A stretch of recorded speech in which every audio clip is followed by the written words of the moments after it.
രാത്രി ചോറ് ഞാൻ വല്ലാത്തൊരു മടി. അപ്പോൾ വാപ്പിച്ച് മര്യാദക്ക് പറഞ്ഞതാണ് പൊറോട്ട വാങ്ങിച്ചു കൊടുന്ന് തരാമെന്ന്. അപ്പോൾ ഞാൻ പറഞ്ഞു വേണ്ട, ഞാനൊരു നല്ല സ്പെഷ്യൽ ആയിട്ടുള്ള ഫുഡ് വാപ്പിച്ചിക്ക് ഉണ്ടാക്കി തരാമെന്ന് പറഞ്ഞ് ഭയങ്കര കോൺഫിഡൻസിൽ അടുക്കള കയറിയതാണ്. കയറി കഴിഞ്ഞപ്പോൾ ആ കോൺഫിഡൻസിന്റെ ലെവൽ ഇച്ചിരി കുറഞ്ഞോ എന്നൊരു സംശയം. കാരണം ഞാൻ ഉണ്ടാക്കാന്ന് വിചാരിച്ചത് പുട്ടും മുട്ടക്കറിയാട്ടോ. കാരണം ഈ പുട്ടെന്ന് പറയുന്ന ഐറ്റം ചില സമയത്ത് എൻ്റെ കയ്യിൽ നിന്ന് പാളി പോലുണ്ട്. ചില സമയത്ത് വെള്ളം കൂടിപ്പോവോ, വെള്ളം കുറഞ്ഞു പോവോ, ഉപ്പിടാൻ മറന്നു പോവോ, ഉപ്പ് കുറഞ്ഞു പോവോ, അങ്ങനെ എന്തെങ്കിലുമൊക്കെ പ്രശ്നം ഈ പുട്ട് കാരണം എനിക്ക് ഉണ്ടാവലുണ്ട് കേട്ടോ. കല്യാണത്തിന് മുമ്പോ കല്യാണത്തിന് ശേഷമോ കുക്കിംഗ് അങ്ങനെ ചെയ്യേണ്ട അവസരങ്ങൾ വന്നിട്ടില്ല.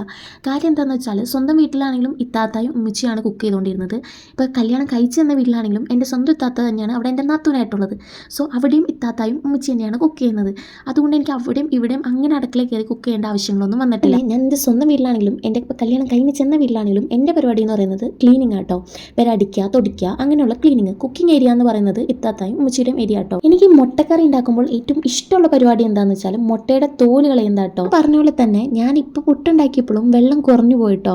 പിന്നെ ഞാൻ വീണ്ടും വെള്ളമൊക്കെ ഒഴിച്ച് ഒരു കണക്കിന് അത് പുട്ടുപൊടിയാക്കി എടുത്തിട്ടുണ്ട് കേട്ടോ. ഉണ്ടാക്കി കഴിഞ്ഞപ്പോൾ അത്യാവശ്യം കുഴപ്പമില്ലാണ്ട് നല്ല ടേസ്റ്റിൽ കിട്ടിയായിരുന്നു കേട്ടോ. അപ്പോൾ വീഡിയോ ഇഷ്ടമായാൽ ലൈക്ക് ചെയ്യുക, സബ്സ്ക്രൈബ് ചെയ്യാത്തവരുണ്ടെങ്കിൽ സബ്സ്ക്രൈബ് ചെയ്ത് സപ്പോർട്ട് ചെയ്യുക.